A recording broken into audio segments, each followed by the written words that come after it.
She stepped off that wagon weighing more than any woman in Black Ridge had ever dared to weigh in public, and every single person on that muddy street stopped to stare. The rancher who ordered her didn't even try to hide his disappointment. The preacher's wife whispered loud enough for 3 rows to hear, and the children, God help them, laughed. But here is what none of them understood yet. That woman standing in the mud, chin raised, hands steady, was carrying something inside that battered trunk that would bring down the most powerful man on the entire frontier. And she was carrying something inside herself that none of them could see, something that would change Black Ridge forever. Stay with me until the end of this story. Hit that like button and drop a comment telling me what city you're watching from. I want to see just how far this story travels. The wagon hit the last rut before town, and Miriam Ashcroft grabbed the sideboard with both hands to keep from pitching forward into the driver's back. "Sorry, ma'am," the driver muttered, though he didn't sound it. He hadn't spoken more than 11 words the entire 4-hour ride from the rail station at Copper Falls, and Miriam had stopped expecting conversation somewhere around the second hour. She'd spent that time watching the mountains instead, enormous, gray-shouldered things that pushed up out of the earth like they had somewhere more important to be. Beautiful, she thought, in the way that dangerous things sometimes are. She had never seen mountains like these. Back in Ohio, the land was flat and domestic, fields stitched together by low stone walls and the kind of fences that told you exactly where you stood and where you weren't welcome. Out here, nothing told you anything. The land just spread itself wide and let you figure out your own limitations. The wagon rolled into Black Ridge just past 2 in the afternoon. It was smaller than she'd imagined from the correspondence. One main street, a general store, a livery, a saloon with a crooked sign, a white church that had seen better decades. Maybe 40 structures total if you counted the ones leaning hard enough to be architectural questions rather than buildings. The mountains pressed close on 3 sides, and Miriam had the distinct sensation that the town existed only because the mountains permitted it. People noticed the wagon immediately. That was the thing about small towns. Newcomers registered like a sound out of place, a wrong note in a familiar song. A woman in a gray dress stopped sweeping her porch and stood with the broom held sideways, watching. 2 men leaning outside the saloon straightened up.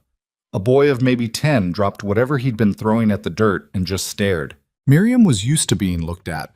She had been a large woman her entire adult life, broad-shouldered, heavy-hipped, solid in a way that took up space without apology. She had learned early that the world had opinions about bodies like hers, and that those opinions arrived uninvited and stayed longer than welcome guests. She had also learned that the surest way to make herself miserable was to carry other people's opinions around in her pockets like stones. So she sat straight on that wagon bench. She kept her hands folded over her worn leather bag. She met no one's eyes directly, and she dropped none of her dignity. The driver pulled up in front of a building that served as both the post office and the land office, according to the hand-lettered sign above the door. "This is as far as I go," he said.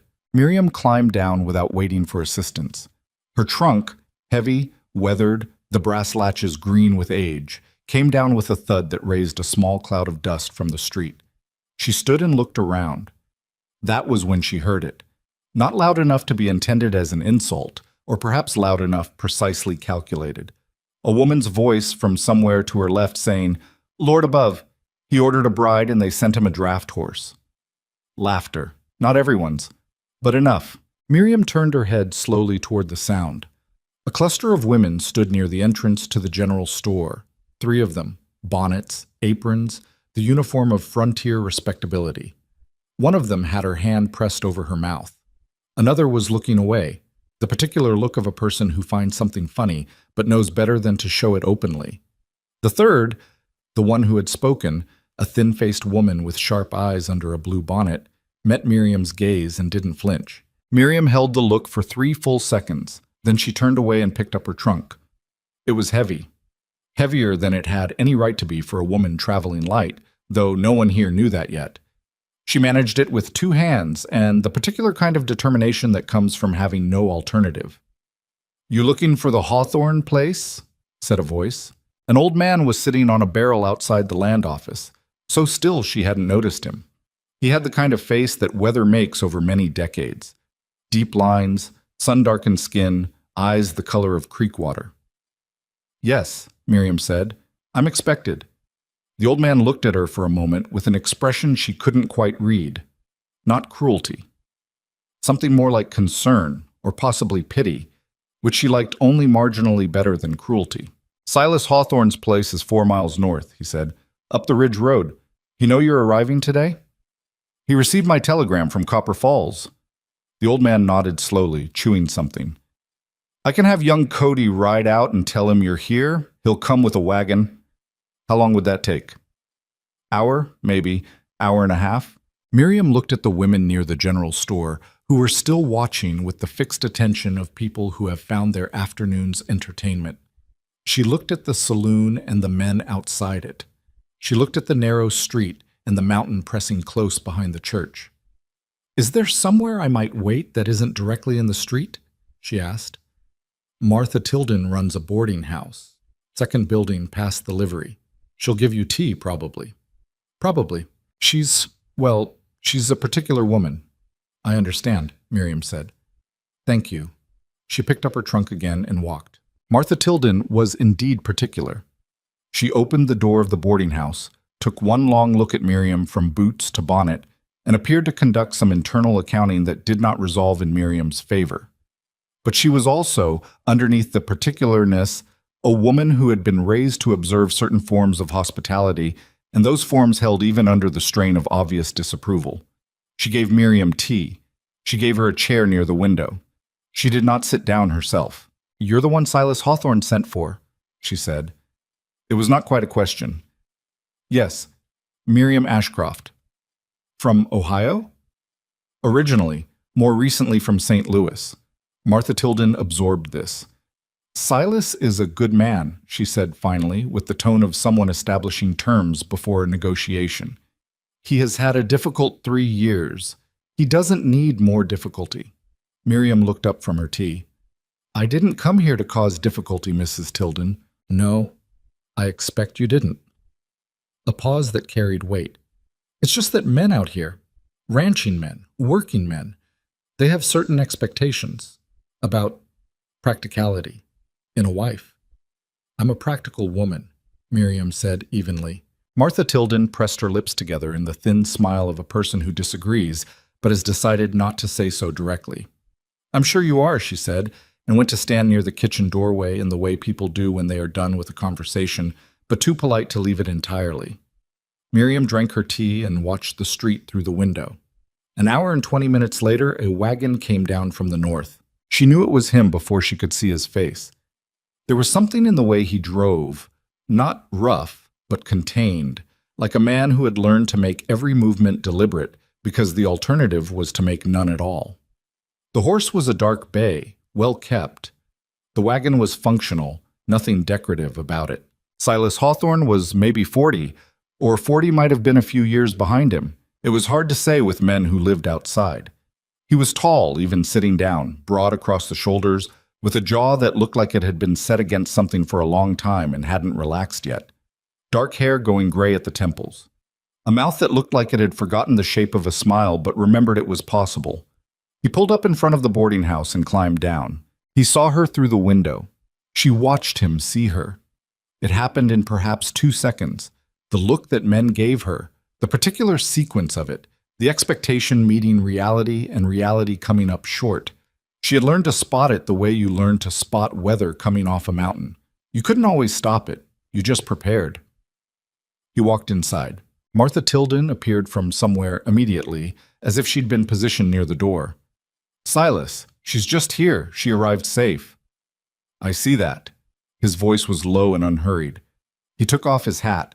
He stood in the doorway looking at Miriam with an expression that was almost entirely closed, like a house with all the shutters pulled. Miss Ashcroft? Mr. Hawthorne. She stood. He was taller than she'd expected, and there was something in his face, but not cruelty, she was clear on that, but a kind of exhaustion that had gone so deep it had restructured his features. Grief did that sometimes. She had seen it in other people. She recognized it the way you recognize a language you don't speak, but have heard enough times to identify. You had a long journey, he said.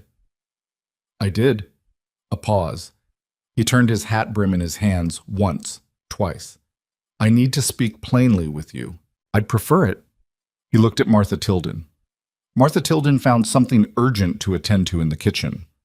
Silas pulled out a chair, set it across from where Miriam had been sitting, and sat down with the careful deliberateness of a man lowering himself onto uncertain ice. He looked at her directly.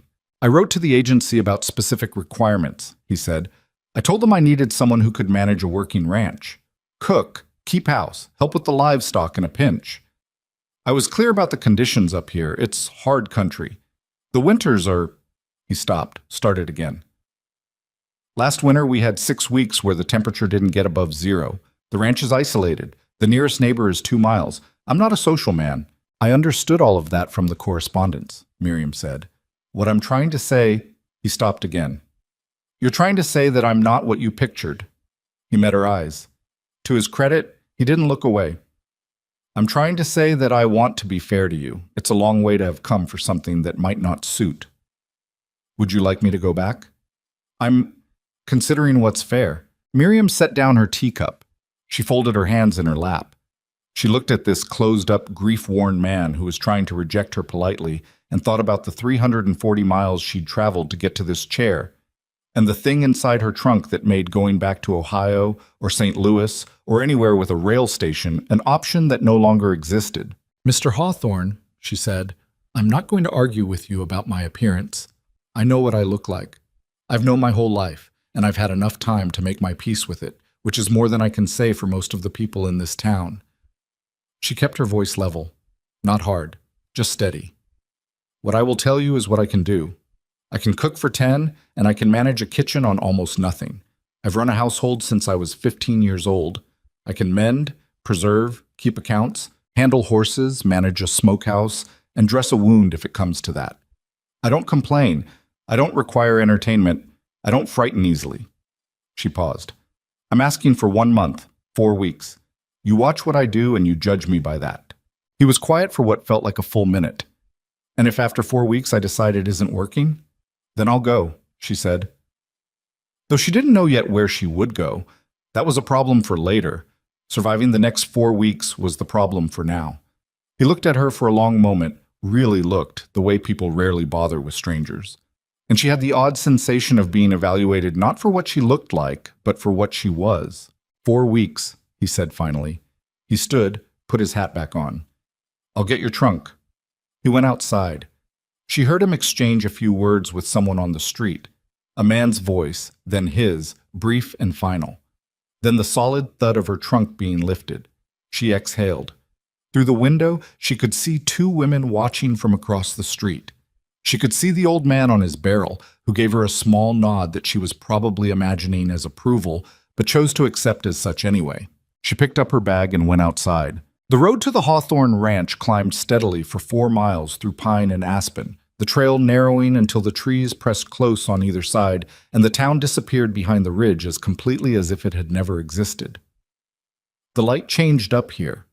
Thinner, colder, more direct somehow, like the altitude had stripped away everything decorative and left only function. Silas drove without speaking. That was fine. Miriam watched the mountains and thought. The ranch came into view around a long bend.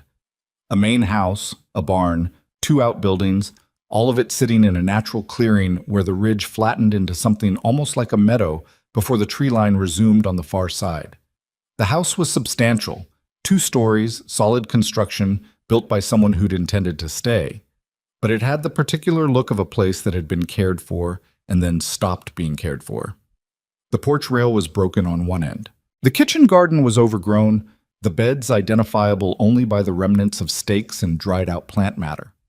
Wood was stacked, but not enough of it, not nearly enough for the winter this man had described. She said nothing. She would see it better in daylight tomorrow. She would make a list. Lists were how you made large problems into sequences of smaller ones. The horse stopped at the porch. A dog appeared from somewhere, a big gray animal, mixed breed, cautious rather than welcoming. It planted itself 12 feet away and watched her with yellow eyes. "That's Scout," Silas said. "He'll come around." "What does he need?" "What?" "To come around. What does he need from me?" Silas looked at the dog, then back at her, as if the question had surprised him. "Just consistency, I guess. Don't make sudden moves and don't push him." "All right," Miriam said. She climbed down from the wagon and looked at the dog. The dog looked at her. She turned and walked to the porch steps and went inside without rushing, without looking back.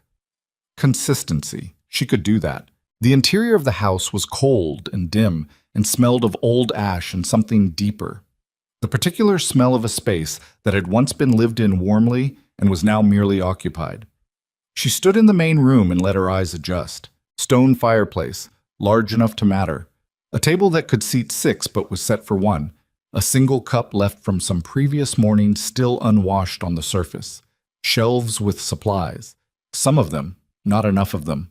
A coat hanging near the door that was too small for Silas, that had a woman shape to it, that he had not moved in 3 years, or that someone had put back after moving it once and decided not to move again.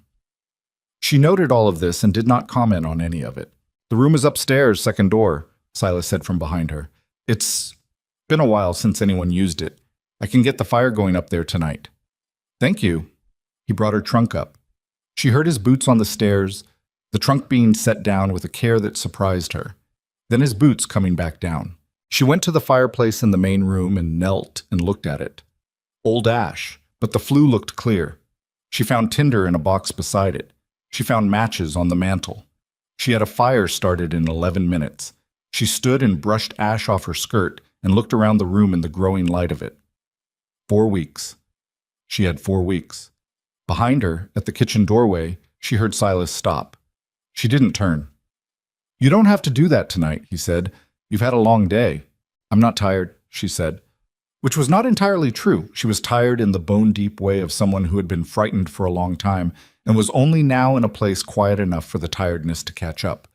But it was true enough. She was not the kind of tired that stopped her. A pause. "I'll bring more wood in," he said. "Thank you," she said. "And Mr. Hawthorne?" "Silas." She turned then. He was standing in the kitchen doorway, one hand on the frame, watching her with that same closed expression. But there was something different in it now, something that was not exactly warmth, but was perhaps the place warmth starts, the way a stone holds heat before it gives it back. "Silas," she said, "I noticed the kitchen garden on the way in, and the wood pile. Tomorrow morning, if you can show me where everything is, I'd like to start making a list." He looked at her for a moment. "A list," he repeated, "of what needs doing before the first hard freeze. I assume we have maybe 3 weeks before—" "2," he said. "Maybe less, up here. Last year the first snow came mid-October." She nodded, recalculated. "Then we have less time than I'd like. Better to know that now." He was quiet for another moment.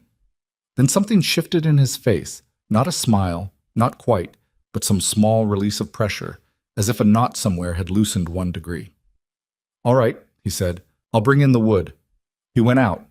The fire crackled. Scout appeared in the doorway from somewhere, she hadn't heard him come in, and stood watching her from across the room with those yellow eyes. Miriam looked at him. "I know," she said quietly. "I don't entirely belong here either." The dog sat down. Outside, she could hear Silas stacking wood against the porch, the solid rhythmic sound of it, and beyond that the wind working through the pines on the ridge, and beyond that the mountains, immovable, patient, indifferent to the small human arrangements being made in their shadow. She went to the kitchen and began figuring out what she had to work with. Her trunk sat upstairs, locked with a key she kept on a cord around her neck. What was inside it? The papers, the ledgers, the evidence that a man named Caldwell Rourke had spent 12 years stealing land from families across 4 territories, could wait. Tonight there was supper to make and a household to understand. Tomorrow she would make her list. She was not safe here. She was not home here. She was not even wanted here, not really, not yet, but she was here. That was the start of everything. The first morning at the Hawthorne Ranch began before light. Miriam had slept poorly. Not from fear exactly, but from the particular alertness of a person in an unfamiliar place, where every sound needed to be identified and filed before the body would agree to rest. The wind off the ridge, the creak of the house settling. Scout moving somewhere on the ground floor below, his nails clicking against the wooden floor in a slow patrol that eventually stopped, which meant he had found a spot and curled into it, which meant he had accepted her presence enough to sleep, which was something. She was downstairs by 4:30 with the kitchen fire going before Silas came through from the back room at 5. He stopped in the kitchen doorway the same way he had the night before. That slight pause, recalibrating to the fact of her. She was learning that he did this. Not rudeness. More like a man who had been alone long enough that the presence of another person in his own house still registered as mildly surprising each time. "Coffee's ready," she said without turning from the stove. "I found the grounds in the tin on the second shelf." "You're almost out." A pause. "I'll get more when I go into town." "I made a list last night, before I slept." She turned and slid a piece of paper across the table toward him. "Supplies we need. I tried to estimate by weight and quantity. You'll know better than me what the pricing is at the general store." He sat down slowly and picked up the paper. She watched him read it. His expression was difficult to parse, not displeased but processing something. "This is everything," he said finally. "I think so. I may have missed things I don't know to look for yet. That's why it's better if you look it over before you go." He set the paper down. He wrapped his hands around the coffee cup. Outside, the darkness was beginning to thin at the edges. That particular gray-blue quality of early mountain morning, the kind of light that makes everything look temporary. "You did all this last night?" he said. "I couldn't sleep." "First night in a strange place," he said. Not a question, a simple acknowledgement, and she appreciated that he didn't dress it up. "First night in a strange place," she agreed, and turned back to the stove. She made biscuits that morning, proper ones, not hardtack, with dried beef and gravy from the salt pork she'd found in the cold box outside the back door. It wasn't elegant. The oven ran hot on the left side, and the first batch came out uneven, darker on one end. She trimmed the dark parts off and put them on the plate anyway. Silas ate without comment, steadily, the way a man eats who has been living on his own cooking for too long and has forgotten that food can be something more than fuel. He didn't compliment the meal. She didn't need him to. She watched him take a second biscuit without being asked, and that was information enough. After breakfast, he showed her the ranch. The way you show someone a problem you've been living inside long enough to stop seeing it clearly. The barn needed new boards along the north wall where the wind came through. The chicken coop had lost its wire on the far corner, and he'd been patching it with whatever came to hand. The root cellar was only a third full. The summer had been dry, and the garden had struggled. He said this plainly, without self-pity, just as fact. The woodpile was 2 cords short of what he estimated they'd need. Miriam walked with him and looked at everything and asked specific questions. How many animals through the winter? What the water source was when the creek froze? Where he kept the tools for the barn repairs? How he managed the fencing on the east pasture where the fence posts were listing badly to one side? He answered each question with a kind of surprised directness, as if he hadn't expected the questions to be useful ones. "You know ranching," he said at one point, standing outside the barn. "My uncle ran a farm in eastern Ohio until I was 12. I paid attention. That's not the same as a mountain operation." "No," she agreed. "So tell me what's different." He looked at her for a moment. Then he started talking, really talking, the way he hadn't done yet, about the altitude and how it affected the animals' feed requirements, about the particular problem of ice on the ridge road cutting them off from town for stretches in deep winter, about the spring thaw and what it did to the lower pasture. She listened and did not interrupt. She asked one question when he paused, the right question, about the overflow ditch near the lower pasture, and something in his face shifted again, that same small loosening she'd seen the night before, almost imperceptible. They were outside for 2 hours. By the time they came back in, the morning had fully arrived and the mountains were bright in the autumn sun, and Miriam had a second list in her head of everything that needed to happen before the first freeze. She started that afternoon on the kitchen garden. It was past saving for this season. She wasn't under any illusion about that. But the beds needed to be cleared and turned before the ground hardened, or next spring would be twice the work. She found a spade in the barn and went at it. The soil was heavy with the season's dead growth, matted and stubborn. She worked steadily, section by section, and did not think about her back, which was beginning to protest, or her hands, which were blistering on the spade handle by the 3rd hour. She was aware, at some point, that Silas had come out of the barn and stopped to watch her. She didn't stop working. After a moment, she heard him walk away. 5 minutes later, he came back with a second spade and started on the far end of the garden without saying anything. They worked in the same silence they'd driven up in, but it was a different silence now, shared rather than separate. Around 4 in the afternoon, Silas straightened and rolled his shoulder. "That's enough for today. Ground'll hold another week." "I know," Miriam said. She straightened too. Her back registered its full complaint. "I was going to stop after this row." They walked in. She washed at the basin and looked at her hands. The blisters had broken on the right palm, red and raw. She wrapped it with a strip of cloth from her bag without making anything of it. Silas saw it anyway. "There's salve in the cabinet above the washstand," he said. "Used it when I burned myself last winter." "Thank you."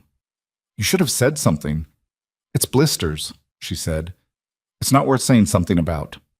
He looked like he wanted to argue with that and decided against it, which was, she thought, probably the right call.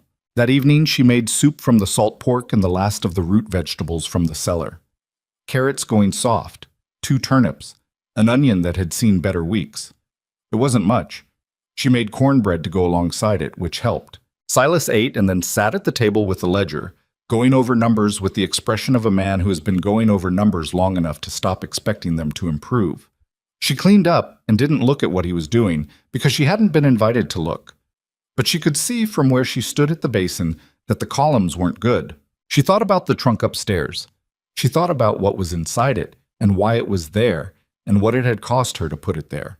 And she thought about the fact that she had been in this house for exactly 1 day and she had already told herself she wouldn't bring that trouble here. She still believed that. She just wasn't sure how long she could keep it true. The second week settled into a rhythm that neither of them discussed but both followed. Silas worked the cattle and fencing in the mornings and brought in wood through the afternoon. Miriam ran the house, cooking, preserving what remained from the garden, mending things that needed mending, and beginning the slow work of making the space functional in ways it hadn't been in years. She didn't touch the coat by the door. She understood without being told that there were things in this house she had no right to move, but she cleaned around it. She cleaned everything, methodically, room by room. Not because she needed to make a statement, but because a clean house ran better and because it was something she knew how to do. Silas came in one evening to find the front room reorganized.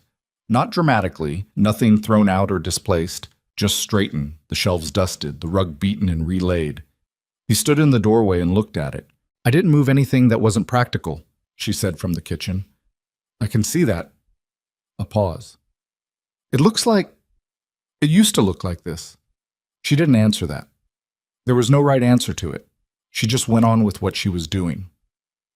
It was the 3rd morning of the 2nd week when she found what she'd been dreading. She had gone out early to check on the chickens before breakfast. They'd been restless the night before, more than Wind usually accounted for. And she found the tracks, big, canine but too large for any dog. Mountain lion, she thought first, but the shape was wrong. She crouched over the nearest print in the frost and looked at it for a long moment, and then went and knocked on the barn door where she could hear Silas already working. "There are wolf tracks behind the chicken coop," she said. "Fresh, last few hours." He came out and looked at them himself, then at the tree line without speaking for a moment. "3rd time this fall," he said finally. "Packs moving down from the high country. Happens when the elk don't come." "What do you do about it?" "Try to keep the animals secure. Fire, if they come close enough." He looked at her. "You all right?" "I should have warned you." "I'm fine. I just wanted you to know." She watched him check the fence around the coop. One of the wires she'd repaired herself last week had held, and she noticed him notice that without saying anything. He reinforced 2 posts and added a second latch to the door. That night she sat up later than usual, listening. She heard the wolves at some point past midnight, not close, but not far either. A sound unlike any she'd heard in Ohio, ancient and unbothered by the human structures it echoed around. Scout was pressed against the front door, completely still, hackles raised. "I know," she told him quietly. "Me too." It was near the end of the 2nd week that she first really talked to Silas. Not about the ranch, not about supply lists or weather patterns or the wolves, about something that mattered. It happened without premeditation. She had made coffee after supper, the new tin he'd brought back from town, and he had stayed at the table instead of going to his ledger, and there had been something different in the silence, some opening she hadn't felt before. "How long were you married?" she asked. She said it simply, not gingerly, not wrapped in softening language because she thought he would find gingerly insulting. He looked at his coffee cup. 9 years, he said. Ellen. His voice didn't break on her name, but it tightened, the way metal tightens in cold. She died of fever, 3 years ago February. I'm sorry. 3 years should be long enough, he said, not asking her, more like an argument he was still having with himself. It should be. There's no schedule for it, Miriam said. He looked up. You sound like you know something about it. Not that kind of loss. But I've lost things. She said it carefully, because it was true, and because it was also the edge of territory she wasn't ready to walk into yet. He looked at her for a moment with an expression she couldn't entirely categorize. Not suspicion, not quite, but a new kind of attention, like someone who has been listening to a familiar piece of music and heard something in it they hadn't caught before. You didn't want to come here, he said. Did you? It wasn't what she expected. She turned her coffee cup in her hands. It was a practical decision. That's not what I asked. She met his eyes. No, she said. It wasn't my first choice. What was your first choice? A longer pause than she intended. I had a situation in St. Louis that... She stopped. I needed to leave St. Louis. Coming here was the option that made most sense at the time. What kind of situation? The kind I'm not ready to explain yet. She said it directly, without apology. I will. When I can. It's not that I'm not trying to hide anything from you. He was quiet for what felt like a long time, working something out. He wasn't angry. She watched him for anger the way you watch a sky for lightning, and she didn't find it. All right, he said finally. All right? All right, he said again, and stood up with his cup. You'll tell me when you can. I'm not going to push a person for something they're not ready to say. He went to bed. She sat at the table for another hour, listening to the wind and Scout's breathing from near the door, and thought about the trunk upstairs and whether she was doing the right thing. She didn't know. She had stopped knowing the right thing somewhere around the day she'd found Rourke's ledgers in the back room of the office, where she'd worked as a bookkeeper for 3 years and understood page by page what she was reading. What she had found was not small. It never would have been small. Caldwell Rourke was one of the most powerful land brokers in the Northern Territories, a man whose name appeared on county buildings and whose money had built 3 churches, and whose handshake was worth more than most men's written contracts across 500 miles of frontier. And for 12 years, systematically, he had been falsifying land titles, purchasing deeds from families under fraudulent foreclosure claims, registering them under shell names, reselling them at full value to railway companies and mining concerns. Dozens of families displaced. Land stolen not with violence, but with paperwork, which was harder to fight and easier to hide. She had found the real ledgers by accident, filed behind a false wall in the records room, the kind of hiding place that assumed no one would look because no one had reason to look. She had looked. She had spent 3 nights photographing every page with a borrowed camera before replacing them exactly as she'd found them. She had made 2 copies of the photographs, packed them inside false panels she'd built into the bottom of her trunk, and she had left St. Louis on the first train that didn't require her to walk past Rourke's offices. She had understood, in a cold and absolute way, that Rourke would know she was gone before the train reached the state line. She had understood that a man with his resources would not sit still for it. What she had not quite reckoned with was how fast. The 3rd week brought the first real snow. Not the hard freeze yet, but enough to change the quality of the light and the silence, the way snow absorbs sound and makes the world seem more enclosed. Miriam stood on the porch in the early morning and looked at the mountains under their new covering and felt, for the first time since she'd arrived, something close to peace. It didn't last. She was in the barn that afternoon helping Silas move hay bales. Her back had stopped complaining about it 2 days ago, which she took as progress, when she heard the sound of a horse on the ridge road. Silas heard it too. He went to the barn door and looked. "Ryder," he said. "Don't know him." Miriam stood very still. The man who came down the road was well-dressed in the particular way of someone who spends money to look like they haven't. A dark coat, a good horse, a face she didn't know but that carried a familiar quality, the professional blankness of hired work. He pulled up in front of the barn, with an easy smile that didn't reach his eyes. "Looking for the Hawthorne place," he said, "asking around in town. They pointed me up the road." "You found it," Silas said. He didn't move from the barn doorway. "I'm passing through on business from the territory office in Billings." The man's eyes moved past Silas into the barn, found Miriam, stayed there for a fraction of a second too long. "Conducting a survey of recent arrivals to the area. Railway business, land verification. Nothing to be alarmed about." The smile again. "Is that your wife?" "It is," Silas said. The word came out without hesitation, and Miriam was aware of something shifting in the air between the three of them, something that had nothing to do with railway surveys. "She come up recently? We're documenting—" "She's been here," Silas said.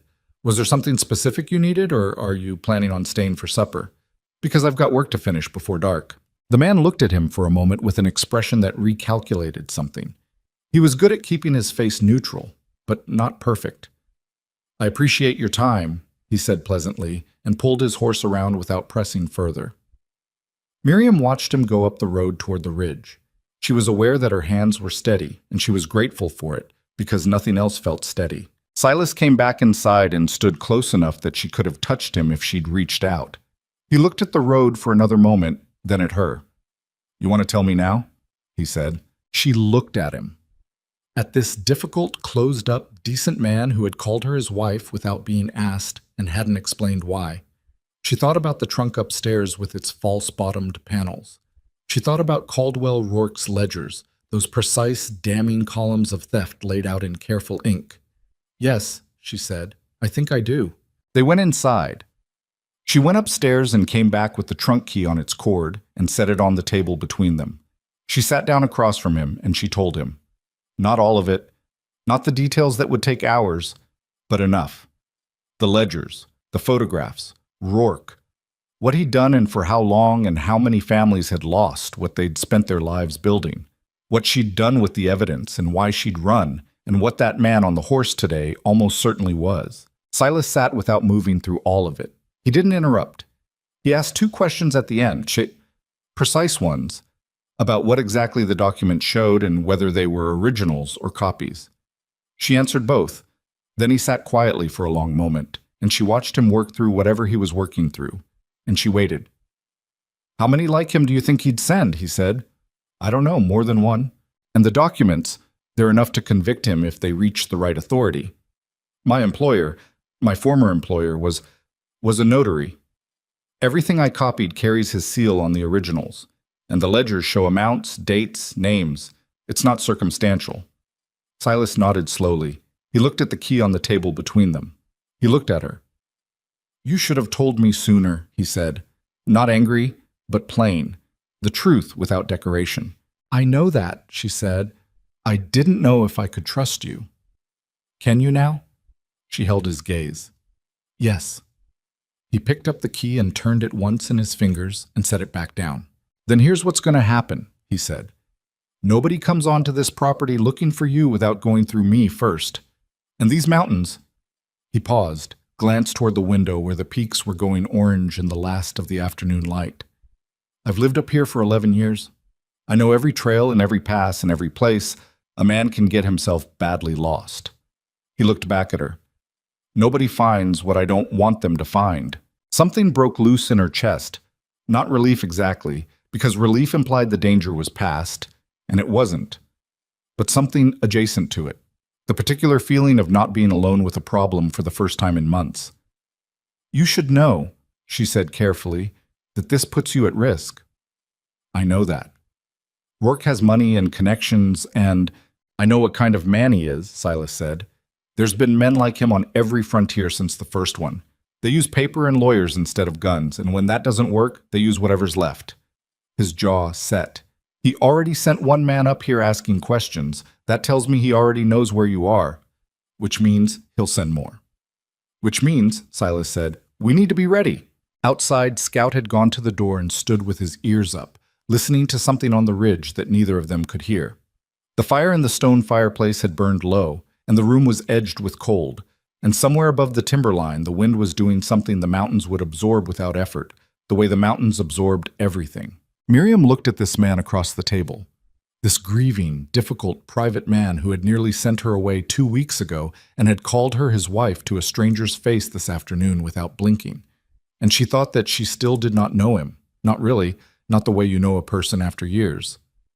But she knew what he was made of. She had seen it in the way he worked and the way he was careful and the way he had said all right when she'd asked him to wait for the truth, and he had waited. It wasn't love. She wasn't telling herself that. But it was something solid in a world that had been giving way under her feet for months, and she held on to it the way you hold on to the one thing that isn't moving when everything else is. "All right," she said. "What do we do first?" Silas pulled the lamp closer and reached for a piece of paper. "We make a list," he said, and despite everything, despite the man on the horse, and the trunk with its dangerous contents and the long winter closing in around them, she almost smiled. The list they made that night was different from the ones Miriam had written before. No supply tallies, no repair schedules. This one had positions, approaches to the property from the north and east where the tree line broke and a rider could be seen from the barn roof, sight lines from the upper window of the house, the location of the old hunting trail that ran behind the ridge and came down half a mile east of the main road, which Silas said most people in town didn't know existed and which he'd used exactly twice in 11 years, once to retrieve a stray heifer and once in the bad winter of '79 when the main road had been impassable for 3 weeks. He drew it from memory, straight lines and rough angles, the way men who've walked a piece of land for years carry it in their hands without thinking. She watched him draw and memorized what she saw. "If someone comes up the main road," he said, "Scout will hear them before we see them. He's been trained to alert, not bark, just come find me." "He came to find me last week," she said, "when the wolves were close." Silas looked up from the paper. "He did? He stood at my door at midnight. I thought he wanted out. Then I heard them." He studied her for a moment with an expression she still didn't have a name for. "He doesn't do that with people he doesn't trust," he said. She didn't respond to that. She looked at the map instead. They spent the better part of an hour going through it. What she should do if he was in the far pasture and someone came. Where the shotgun was kept and whether she knew how to use one, which she did. She told him plainly her uncle had insisted on it, and he accepted that without making it remarkable. He showed her where he kept a second rifle, a Winchester, behind a false panel in the cold storage room off the kitchen. Not hidden from her now, just present, like everything else they were building between them. When they finally put out the lamp, it was past 10, and outside the snow had started again, light and purposeful, settling over the ranch in the particular silence that only snow makes. She lay awake for a long time listening to it. The next 2 weeks were a waiting that had texture to it, the way certain kinds of fear do. Not paralyzing, but present in everything, a low hum under the ordinary work of the days. She cooked and preserved and mended and worked the barn alongside Silas, and she watched the ridge road every time she was outside, and she slept with the trunk key on its cord around her neck. No one came. That almost made it worse. Silas felt it too, she could tell. He moved through his work with the same deliberate economy as always, but there was something heightened in how he positioned himself, always with a clear line to the door, always aware of where she was. Not obviously. She noticed it because she was doing the same thing. One morning near the end of October, she came in from the chicken coop to find him sitting at the kitchen table with a letter. He looked up when she came in, and she could see from his face that whatever was in it was not simple. "From my brother-in-law," he said. "In town. He heard something from the telegraph operator. A man's been going around asking questions about a woman traveling alone from St. Louis. Arrived in the territory in September. Description matches you." She set down the egg basket. "How many people did he ask?" "At least 4 that my brother-in-law knows of. The telegraph operator, the livery man, the woman who runs the boarding house." He paused. "Martha Tilden told him she hadn't seen anyone matching that description. I thought you should know that." Miriam absorbed this. Martha Tilden, who had sat across from her with pursed lips and the manner of a woman counting every one of her flaws. Martha Tilden had lied to a stranger on her behalf without being asked. People surprised you. That had always been true in both directions. "There's something else," Silas said. He folded the letter. "My brother-in-law says the man who came asking isn't from any territory office. He asked around after. Nobody knows him. Not from Billings, not from Helena, not from anywhere official." "Hired," she said. That's what it looks like. She pulled out the chair across from him and sat down.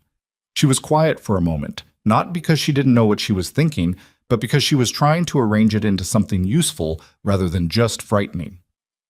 If he's reporting back to Rourke, she said, then Rourke knows I'm in the area. He may not know exactly where, but he will. Yes. She looked at the table. Silas, I need you to understand something. The man who's looking for me is not going to stop because this is hard country or because it's winter. He's lost too much already. The documents I have, she stopped, started again more precisely. He's built an empire on stolen land, 12 years of it. If what's in that trunk reaches a federal marshal, he doesn't just lose money. He loses everything, his freedom, his name. She met Silas's eyes. Men who have that much to lose don't send one hired man and wait. Silas looked at her steadily. I know. I'm saying there will be more of them. I know that too. He stood and went to the window and looked out at the ridge for a moment. When he turned back, his face had the quality of a decision already made. Then we make sure that when they come, we're not caught flat-footed. He picked up his hat from the hook. I'm going to ride the fence line on the east side this morning. I want to know every approach they could use if they came from that direction. He looked at her. Keep the Winchester where you can reach it. She nodded. He went out. She heard him saddling the bay in the barn, the particular sound of it, the way she'd learned to know his routines by their sounds, the way you learn the sounds of a house. Scout stayed behind this time, positioned near the kitchen door, watching the room. Good, she told him quietly. November came in hard, the way Silas had said it would. The temperature dropped to 15 below in the first week, and the creek froze solid enough to walk on by the middle of it. The woodpile, replenished twice over by that point, was working, but she kept close count on it and adjusted the fires accordingly. Hot enough to survive. Not so hot as to burn through what they had faster than necessary. It was the particular calculation of winter that she'd never had to make before, and she found herself making it without thinking now. The way you internalize the logic of a place once you've been inside it long enough. Silas noticed that she'd adjusted the damper on the main room fireplace and said nothing, which meant he agreed with the adjustment, which she took as more meaningful than a compliment. They had fallen into something that neither of them named but both occupied, a way of moving through the same space, the same days, that required ongoing small negotiation and had developed its own grammar. He knew she took her coffee with less grounds than he did, and had started making it accordingly. She knew he couldn't stand the smell of the particular preserving wax she'd found in the cellar and used the kitchen tallows instead, even though it was slower. Small things. The language of people learning not to be strangers. She didn't let herself think of it as more than that. She had enough to think about.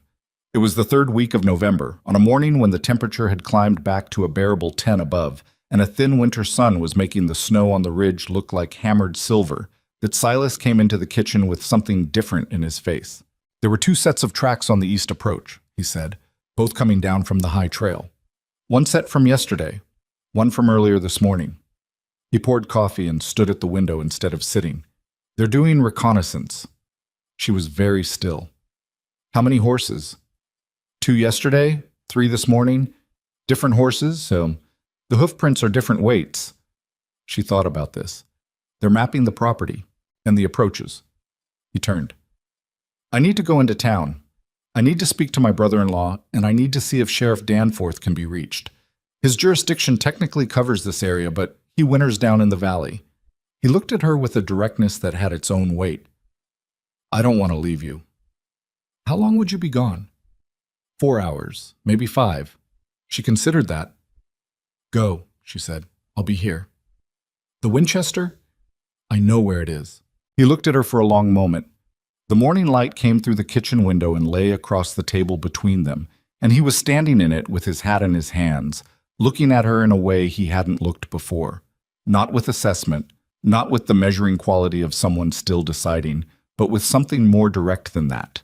Something that had finished deciding. Miriam, he said, her name in his mouth, the first time he'd used it rather than saying you or prefacing something practical. She registered it without showing that she had. I won't be long. I know, she said. He went. She stood at the window and watched him ride up the north road toward the ridge until the trees took him. And then she turned back to the kitchen and thought about what she knew and what she didn't and what the next few hours required her to be. The first 2 hours were quiet. She worked in the kitchen, restocking the fire, putting up the last of the apple preserves she'd been working on for 3 days. Scout stayed close but calm, which meant nothing was immediately wrong, and she trusted Scout's judgment at this point more than she might have trusted her own in unfamiliar terrain. It was just past 11 when he changed. Not a bark. He went to the front door and pressed his body against it, completely rigid, and looked back at her. She was already moving. She got to the Winchester in the cold storage room in under 20 seconds. She checked it. Loaded. 2 spare cartridges on the shelf above. She took both. She went through the kitchen and checked the back door. Locked. Front door. Scout still pressed against it, not panicking, but certain. She went to the front window and looked through the edge of the curtain, keeping herself back from the glass. 3 riders on the road, coming down slow and deliberate, which was worse than coming fast because it meant they weren't trying to surprise her. They already knew she was alone. She watched them pull up at the front of the house. They were not the kind of men who did only one kind of work. She could see that in how they sat their horses, how they arranged themselves without being told.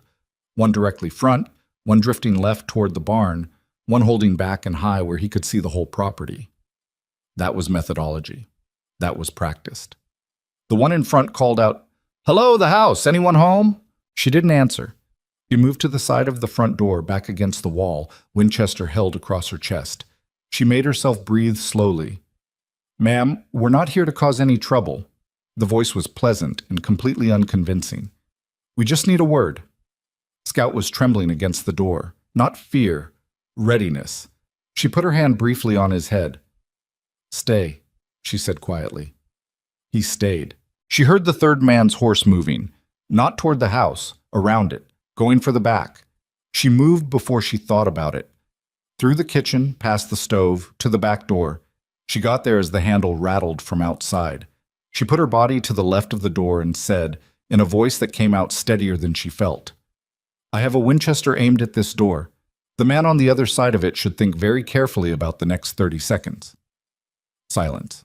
Then the handle stopped rattling. She heard him backing away.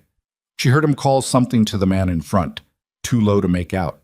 She moved back toward the front of the house, quickly, checking the front window again. The leader was closer now.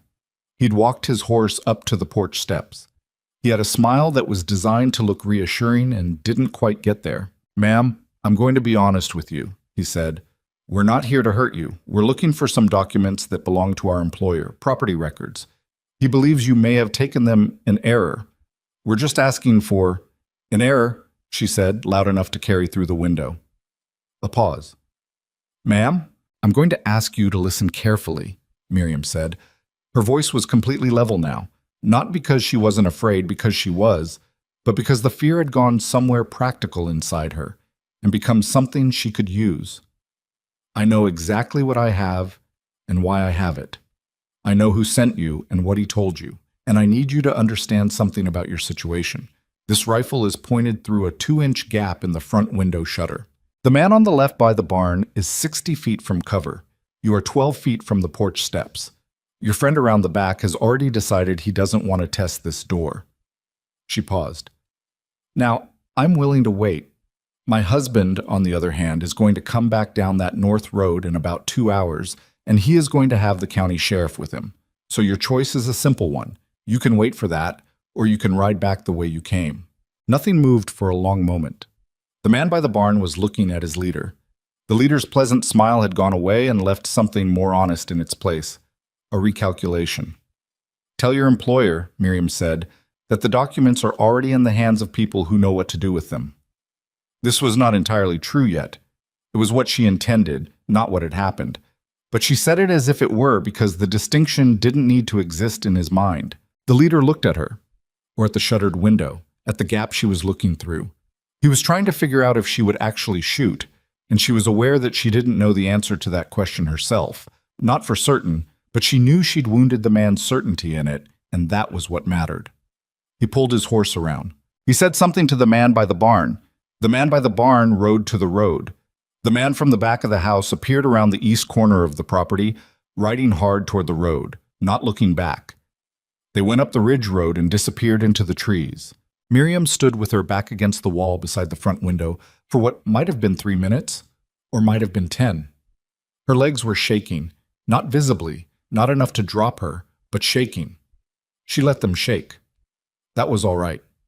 She kept the Winchester in her hands, and she breathed, and she let Scout smell her hands so he would know she was still herself. She thought they were gone. She was wrong. The man had not taken all 3 back up the road.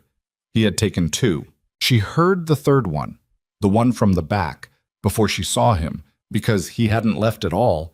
He'd circled the far side of the property through the trees and come around the east side where the outbuilding gave him cover, and he came through the back door that he'd apparently lifted off its winter latch from the outside while she'd been focused on the front.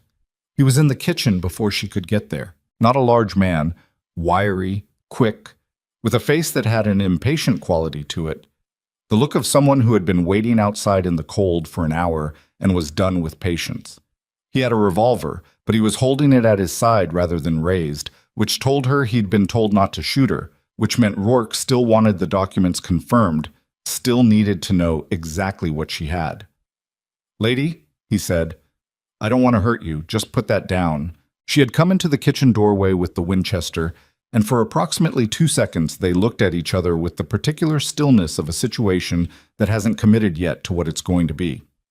She didn't put it down. What she did, and she would not be able to explain this later except as the product of 3 weeks of living with fear and 2 weeks of preparing for exactly this, was step sideways behind the doorframe and fire into the kitchen ceiling. The sound in the enclosed space was enormous. Plaster came down. Scout barked, the first time she'd heard him bark. Once, loud, like a gunshot itself. And the man in the kitchen, who had not expected the sound or the plaster or the sudden appearance of a dog he hadn't known about, went sideways into the kitchen table and knocked it hard against the wall and scrambled for the back door. She heard him go. She heard his horse. She heard him going fast up the east approach, the same way he'd come. She sat down on the kitchen floor, not gracefully. She sat down because her legs had finished negotiating and had simply decided they were done. She sat with the Winchester across her knees and her back against the doorframe and Scout against her side, his weight warm and solid and real, and she breathed in the smell of gunpowder and plaster dust and wood smoke and cold air from the broken latch on the back door. There was a hole in the kitchen ceiling.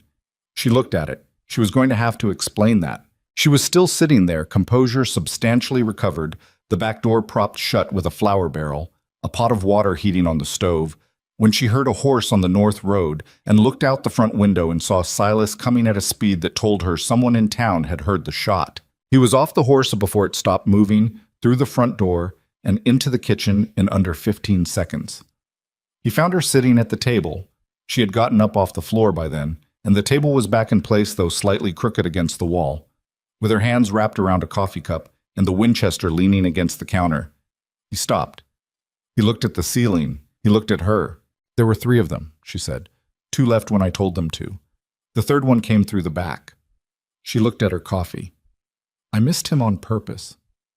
Silas stood in the kitchen doorway for a long moment. His face was doing something complicated. Relief and something else. Something she didn't look at too directly, because it was the kind of thing that required more time than they currently had to address properly. "The latch is broken on the back door," she said. "I've got it propped. I can fix that." "I know you can. I also need to tell you—" She looked up. "I may have told them the documents were already in other hands, with people who know what to do with them. That's not entirely true yet." He moved into the kitchen and sat down across from her. He looked at her face carefully, the way you look at something you need to know the condition of. "Are you hurt?" "No." "You're sure?" "Yes." She held his gaze. "I'm sure." He let out a slow breath that had been sitting in him since she didn't know when, since he'd heard the shot in town probably, riding hard for 4 miles, not knowing what he was riding toward. "I brought Sheriff Danforth," he said. "He's coming up behind me, slower. I rode ahead." He paused. "Miriam, what you just did—" "Don't," she said. I just need to say it." He stopped. He put his hands flat on the table between them, large and rough from 11 years of working this land, and looked at them for a moment. I had a wife for 9 years, and I never once worried about her the way I worried about you on that road today. The kitchen was quiet except for the water starting to simmer on the stove. She didn't have an answer for that. She wasn't sure one was required. She looked at his hands on the table and thought about everything. The trunk upstairs, the hole in the ceiling, the 3 men on the ridge road, the long weeks before this day, and the harder ones still coming. And she thought that some things didn't need to be made into sentences right away. Some things could just exist in a kitchen in the particular company of 2 people who had both stopped pretending. The sheriff is going to need to see the documents, she said finally. Yes. We'll need to go over all of it with him. The ledgers, the photographs, the names, the dates, everything. Yes.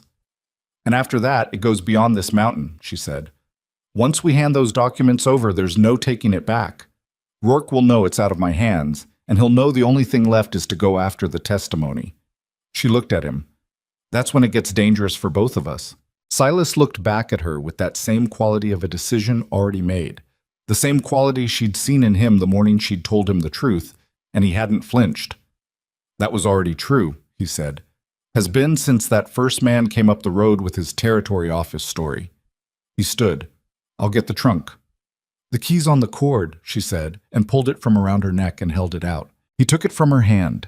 His fingers closed around it briefly, and then he went upstairs and she heard his boots on the steps, steady and deliberate, the same as always. Outside, coming down the north road, she could hear a second horse, slower, heavier, Sheriff Danforth making his way down the ridge. She could hear the wind in the pines above the property, that same sound she'd learned to sleep to over these weeks. The mountains doing what mountains do, indifferent and enormous, and still there. She poured a second cup of coffee. She straightened the table against the wall and set the cups on it and sat down and waited. Her hands, she noticed, had stopped shaking. She wasn't sure exactly when that had happened. Somewhere between the kitchen floor and now, some part of her had made its peace with what this was and what came next, and the shaking had gone.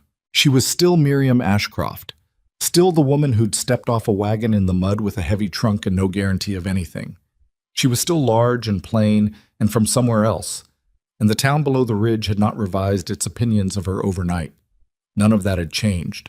What had changed was that she had held a cabin alone against 3 hired men on a mountain in November, and she had done it without losing herself, and there was a hole in the ceiling to prove it, and she was going to have to live with that hole through the winter because patching plaster in below-zero temperatures was impractical, and Silas would agree. She almost smiled at that. The front door opened and Sheriff Danforth came in, a heavy-set man with a gray mustache and the careful eyes of someone who has spent 30 years watching people decide whether to tell him the truth. He looked at the kitchen, at the ceiling, at Miriam sitting at the table with 2 cups of coffee. "Mrs. Hawthorne," he said. "Sheriff," she said, "sit down. My husband will be right down. We have something to show you." Sheriff Danforth sat at that kitchen table for 2 hours. He didn't rush. He was the kind of man who had learned that rushing through testimony was how details got lost. And lost details had a way of becoming the thing a defense attorney built his entire case around.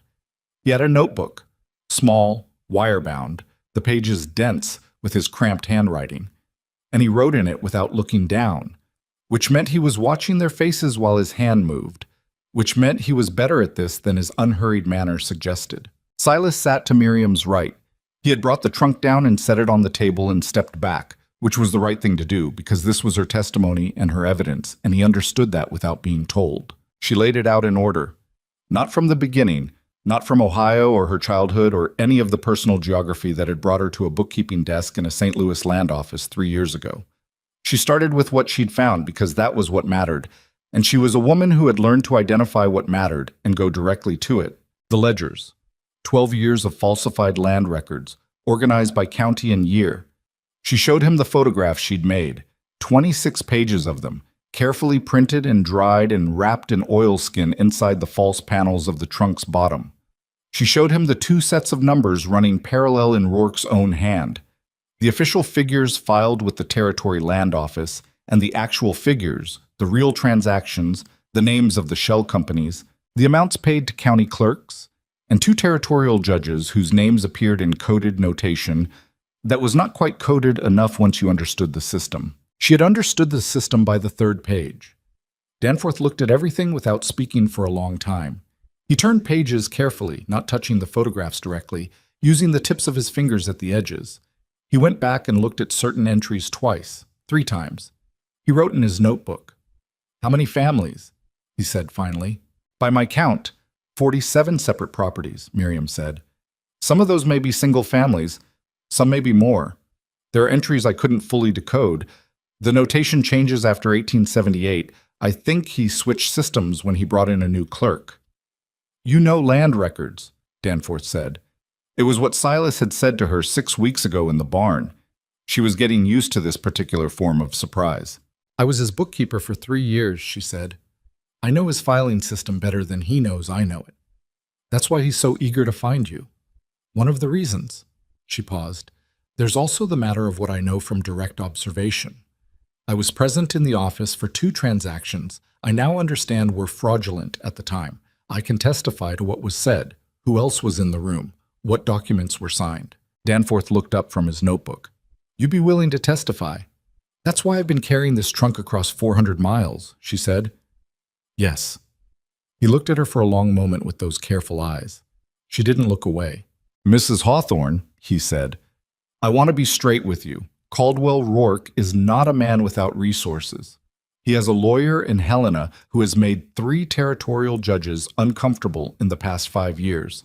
He has money and connections and a reputation that a lot of people in this territory have a financial interest in protecting." He set his pen down. "If this goes where I think it needs to go, and it will need to go to federal level, this is too big for a county court. It's going to be a long process, and you are going to be the central witness. He will try to discredit you.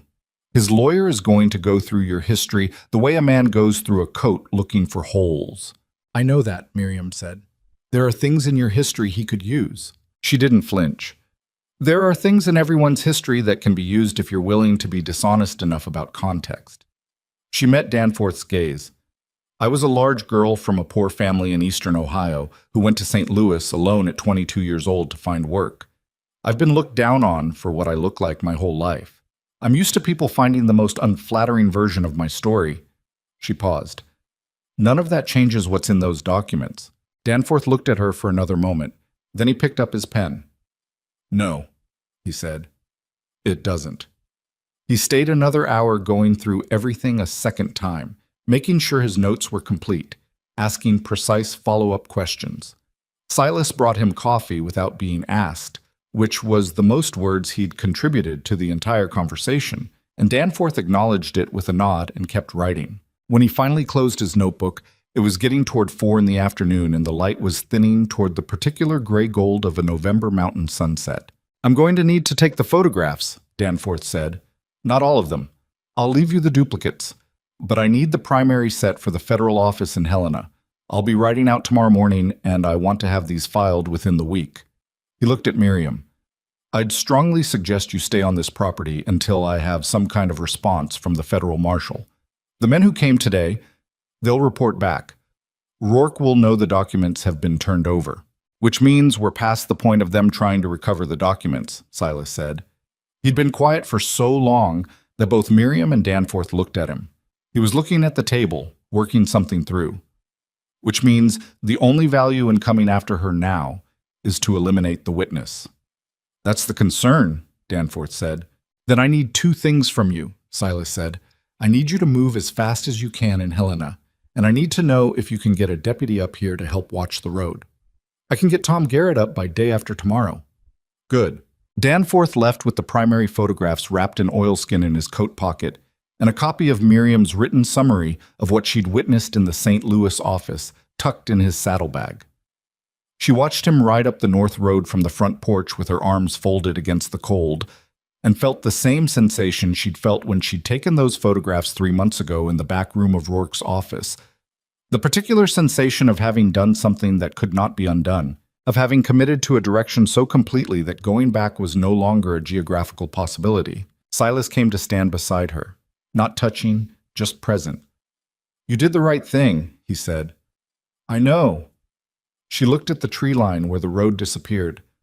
"I just want it to be over. It won't be for a while." "I know that too." They went inside. She made supper in the kitchen with the hole in the ceiling above her, which she had stopped looking at because there was nothing she could do about it until spring, and she had learned that there was very little use in looking at things you couldn't do anything about. Tom Garrett arrived 2 days later, a young deputy with a serious face and the kind of lanky self-consciousness of a person who is 24 and knows it and is trying hard not to show it. He was earnest in a way that would either wear off or turn into something solid, she thought, watching him settle his horse. He shook Silas's hand and nodded at Miriam and called her ma'am and said very little else for the first 2 days, which she appreciated. He was useful. That mattered more than his conversation. He knew the territory approaches, and he and Silas worked out a watch schedule for the property that meant someone was always in position to see the road. Miriam learned the schedule and kept to it herself on the days when both men were needed in the barn or on the fence line, taking her watch from the upper window with the Winchester and a view of the north road that covered nearly half a mile in each direction. December came. The first hard freeze arrived not with drama, but with a quiet that was absolute. One morning, the world simply became a different, harder version of itself, and the temperature did not come back above zero for 11 days. The ranch contracted inward. The animals moved less. Even Scout stayed close to the house, sleeping pressed against the hearthstones in the main room. No one came up the road. Miriam began, carefully and with great deliberateness, to stop waiting for them every hour. Not to let her guard down entirely. That would have been foolish, and she was not a foolish woman, but to stop spending every quiet moment braced for sound. It was the particular discipline of sustained alertness, which she discovered was something you had to actively manage, or it hollowed you out. She turned her attention to the things she could do. She finished the preserving that November's violence had interrupted. She mended everything in the house that needed mending. And there was a great deal, 3 years of a man who was competent with large things and careless with small ones. She began teaching herself the ranch's accounting system from the ledger Silas kept with his permission, not because she doubted him, but because she thought she could find him. $8 he'd miscalculated against himself in the fall cattle sale, and she was right, which he acknowledged with a look that was as close to embarrassed as she'd seen him get. Tom Garrett started talking more after the first week. He was from a town in Wyoming, youngest of 4 brothers, and he had the kind of easy friendliness that comes from growing up with people who argue all the time and mostly mean nothing by it. He told long stories that ended on points she didn't always see coming, and he ate everything she put in front of him with the unselfconscious enthusiasm of someone who had been feeding himself out of tins for 6 months. One evening, near the middle of December, he said something without thinking that he clearly thought about immediately afterward. He said, "You know, back in town, when you first arrived, the word was that Silas had gone and made a bad choice with the agency." He looked down at his plate. "I just wanted to say that I think they were wrong." Silence at the table. "Thank you, Tom," Miriam said, because she could see he was suffering and because the sentiment, however clumsily delivered, was genuine. Silas said nothing. But later, when Miriam was in the kitchen and Tom had gone to check the horses, he came in and stood with his coffee and said quietly, "He's not wrong that they said it." "I know they said it," Miriam said. "They were wrong. I know that too." She looked at him. "Silas, you don't have to defend me to me. I'm not defending you to you," he said. "I'm telling you what I think. There's a difference." She studied him. This man who had gone from barely meeting her eyes to standing in her kitchen at 10 at night, telling her what he thought with the directness of someone who has stopped calculating the cost of directness. 3 months had done something to him. She supposed 3 months had done something to her, too. "All right," she said. "I hear you." He nodded once, finished his coffee, and went to bed. She stood in the kitchen for a while, listening to the cold. The letter from Danforth arrived on the 21st of December, delivered by a rider from town who looked like he'd rather be anywhere else in this weather. It was brief. The federal marshal in Helena had received the documents. A federal warrant had been issued for Caldwell Rourke. Rourke's lawyer had filed an immediate counter-petition, which was expected. The case was going to a federal hearing in Billings in March. Miriam Ashcroft Hawthorne was formally listed as the primary witness for the prosecution. She read it twice. Then she set it on the table and went out to the barn where Silas was working. She handed it to him. He read it. He handed it back. March, he said. 3 months. He looked at her. We can do 3 months. She knew he meant something with that we that he had not said out loud yet, and she knew he was aware she knew, and they both left it where it was for the time being. Some things moved at their own pace and could not be hurried without breaking. March, when it came, announced itself with a thaw that turned the ridge road to 6 inches of mud and made the first 20 miles to Billings a project that took them 2 days instead of the usual one. They went in a party. Silas, Miriam, Tom Garrett, and Sheriff Danforth, who had ridden up from the valley the week before and stayed at the boarding house in town. Miriam rode into Black Ridge for the first time since that first afternoon in the mud. The town looked different in the early March light. Smaller, somehow, though she knew it wasn't. She sat straight on the wagon bench and she watched the town watch her come in, and she thought about that first day and the woman in the blue bonnet and the laughter and the long ride up the ridge road, wondering what she'd gotten herself into. Martha Tilden was on the street. She saw Miriam and gave her a nod. Not warm, not effusive, but a nod of a particular quality, the nod of a woman acknowledging that she has seen something she did not expect to see and is willing to adjust accordingly. It was, Miriam thought, the most she would probably get from Martha Tilden, and she took it for what it was worth. The old man on his barrel was there too. He raised his hand when she passed. She raised hers back.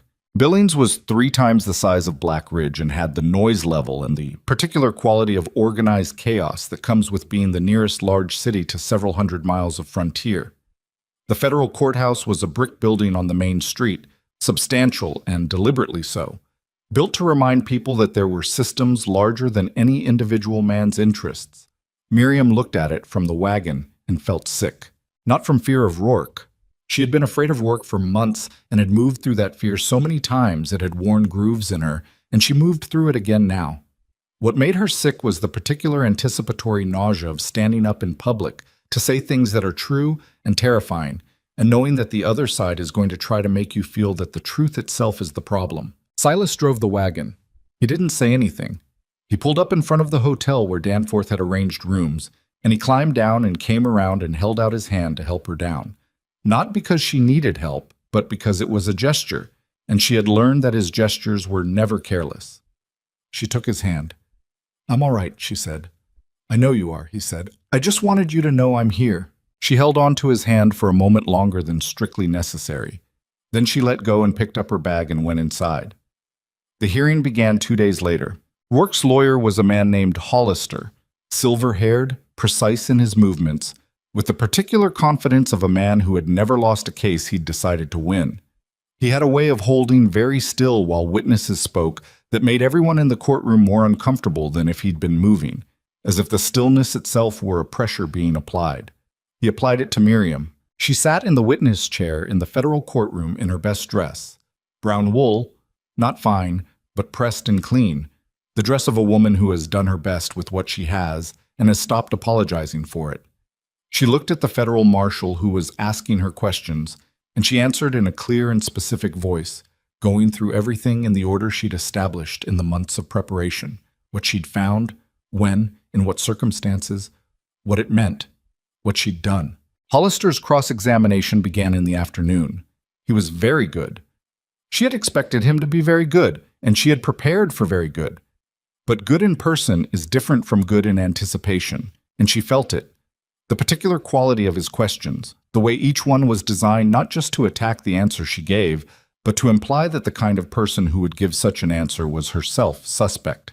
He went through her background with a thoroughness that was designed to feel like an accusation. Ohio, her family, the absence of formal education, the years in St. Louis, the agency, the manner of her arrival in Black Ridge. "You arrived in Black Ridge as a mail-order bride," he said. Not a question. An emphasis. "I arrived as a prospective wife, yes." Answering an advertisement. Yes. A woman of limited means, limited prospects, with no family connections in the territory. He paused. Would it be accurate to say you needed this arrangement to work? That you had significant personal motivation to establish yourself by any means available? "My personal motivation," she said, "was to do my job honestly. The same motivation that led me to copy those documents when I understood what they meant. Or, Hollister said pleasantly, the motivation of a woman with nothing to lose who saw an opportunity to make herself important by attaching herself to a dramatic story. The federal judge raised his hand briefly. Mr. Hollister. Withdrawn. Hollister turned a page in his notes with the relaxed efficiency of a man who knew exactly what he was doing. Miss Ashcroft. Mrs. Hawthorne, Silas said. Every head in the courtroom turned. Silas was sitting in the third row, hat in his hands, and he said it in exactly the same tone he used when correcting any simple factual error. Not loud, not heated, just plain and certain.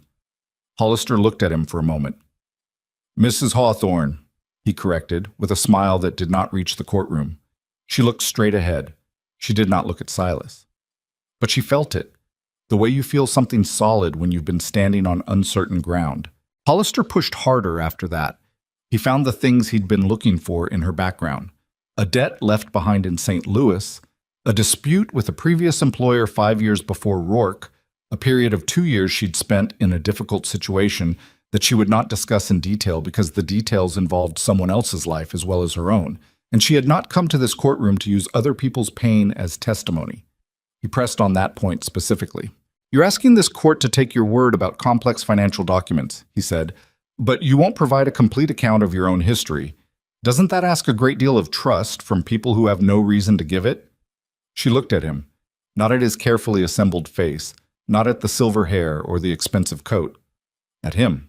I've been asked my whole life to earn trust that other people are given for free, she said, because of what I look like, because of where I came from, because I'm a woman who didn't marry young or inherit money or fit into the shape that people find comfortable. Her voice was steady. She had not raised it. I'm used to providing more evidence than anyone else in the room. That's why I spent 3 nights photographing those documents by lamplight instead of just walking into a marshal's office and telling someone what I'd seen. I knew what my word alone was worth to people like you. She paused. That's also why the documents speak for themselves. And they do. Mr. Hollister, you have spent the last 2 hours asking this court questions about me. You haven't asked one question about the documents. A sound in the courtroom, not laughter, something more complex.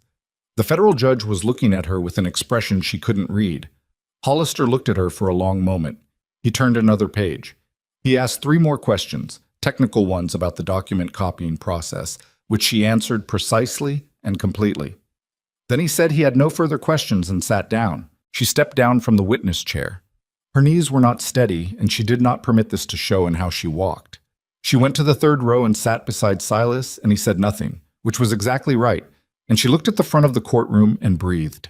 2 other witnesses testified that afternoon, a man who'd lost his farm in eastern Montana in 1877 to a fraudulent foreclosure notice, and had kept the original deed, which matched the falsified entry in Rourke's ledger. And a former clerk from the county land office who had been given a promotion he had not earned and money he had not questioned, and who had spent 7 years living with what he'd done before he'd agreed to testify, and who cried briefly on the stand and pulled himself together, and whom Miriam regarded with the complicated respect you give a person who did the wrong thing for a long time and then did the right thing when it was still hard. Rourke himself sat at the defense table and looked at nothing. He was a large man. She had always thought of him as large, as filling a room by his presence, but in this room he looked smaller than she remembered. Power that depended on other people not knowing the truth had a way of recalibrating in a room full of truth. She looked at him once. He did not look back. The hearing continued for 4 more days. She was recalled to the stand once for clarifying questions from the federal marshal's attorney. She answered them. She was not recalled by Hollister. She sat in that courtroom for 4 days and watched the case assembled around her evidence the way a structure is built around a foundation. Every expert witness, every corroborating document, every testimony from a displaced family finding its place. On the 5th morning, the federal judge called both sides to the bench for a conference that lasted 45 minutes. When he returned to his seat, he had the expression of a man who has looked at something for a long time and arrived at a conclusion that is not complicated. He spoke for 12 minutes. The essential finding was this. The evidence was overwhelming. The falsification was systematic and deliberate. The harm to dozens of families across the territory was documented and demonstrable. Caldwell Rourke was remanded to federal custody pending formal sentencing, which would come within 60 days. He He was arrested in the courtroom.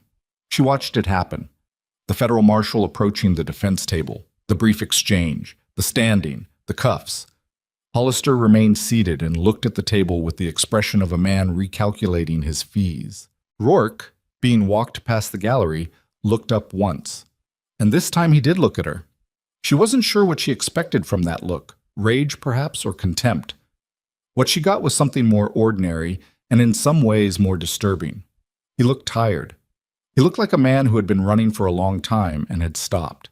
She didn't feel satisfaction at that, or triumph. She felt something quieter and less clean than either of those, something that was going to take longer than this room to process. She looked away first. Outside the courthouse, the March air was sharp with the last of the winter cold and the smell of mud from the thawing streets. The sky was the particular blue of very early spring, thin and clear and provisional. A small group had gathered outside. Not a crowd, just people who'd been following the hearing, some of them families whose names had appeared in those documents, whose land had been taken or nearly taken. A woman in a dark coat grabbed Miriam's arm as she came down the steps and said, "Thank you." Just that. Miriam looked at her and said, "I know it doesn't give back the years." And the woman looked at her with an expression that was not quite agreement, but was an acknowledgement that someone had said a true thing. Silas was at the bottom of the steps. He had his hat in his hands again, turning the brim the same way he'd turned it the first afternoon in Martha Tilden's boarding house. And she thought about that afternoon and how far it was from this one, and how much of the distance had been walked through things she had not expected to survive and had survived anyway. "It's done," she said. "For now," he said, because he was a practical man and sentencing was still to come, and Hollister would file appeals and the legal machinery would grind on for months yet. "For now," she agreed. They stood at the bottom of those courthouse steps in the cold March light, and she was tired in every part of herself. Tired in a way that was not defeat, but release. The kind of tired that comes when you have been holding something very heavy for a very long time and have finally been able to set it down. She was aware that she was going to cry at some point in the near future, probably in private, probably tonight, and she was prepared for that and not ashamed of it. She was also aware that she was standing next to a man who had ridden 4 miles at dangerous speed because he'd heard a gunshot and hadn't known if she was on the other end of it, who had said her name in a courtroom when a lawyer tried to make it smaller, who had made lists with her at a kitchen table when they were strangers, and who stood next to her now at the bottom of courthouse steps when they were something that did not have a simple word for it yet. She would find the word eventually. "Ready to go home?" Silas said. She looked at him. She thought about a house with a hole in the kitchen ceiling that was going to need fixing and a root cellar they were going to need to restock before summer and a kitchen garden she intended to do properly this year. She thought about Scout by the door and the sound of wind in the pines and the way the mountains looked at 5 in the morning when everything was still. "Yes," she said. "Let's go home." The road back to Black Ridge took 2 days, the same as coming down, and neither of them tried to make it faster than it was. They stopped the first night at a small way station midway between Billings and Copper Falls. A rough place. 2 rooms and a common table and a fire that smoked badly because the chimney needed cleaning. The kind of place that existed because the frontier required it rather than because anyone had chosen to build it with pride. Tom Garrett ate his supper and fell asleep against the wall within 20 minutes of finishing.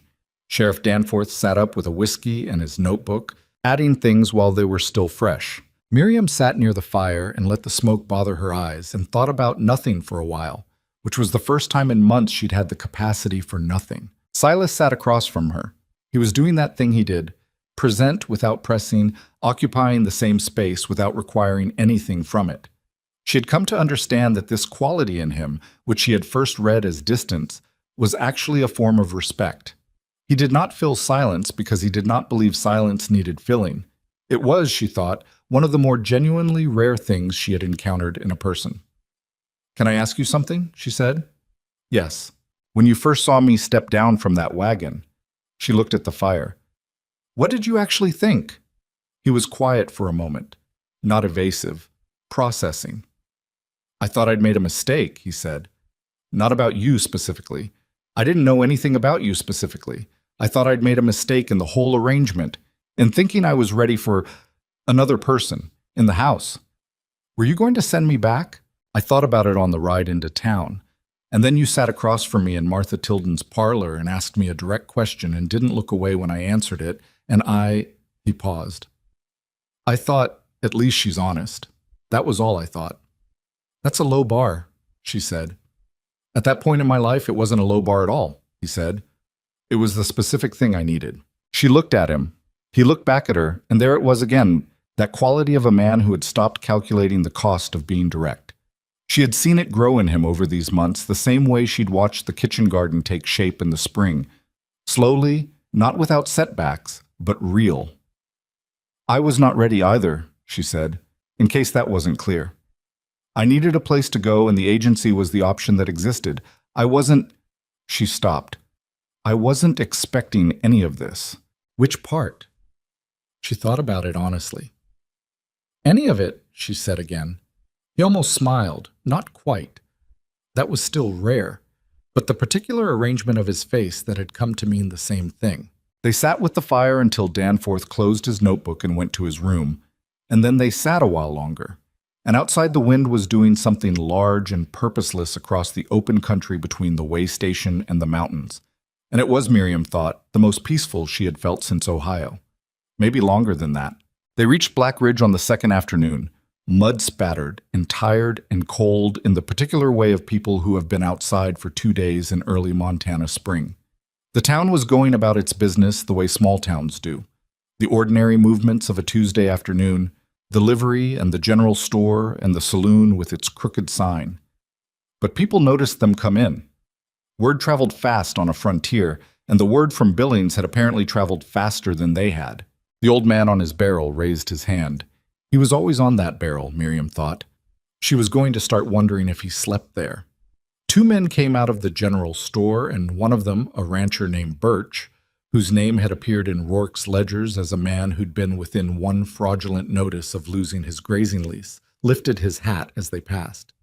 Miriam nodded back. She didn't make anything of it.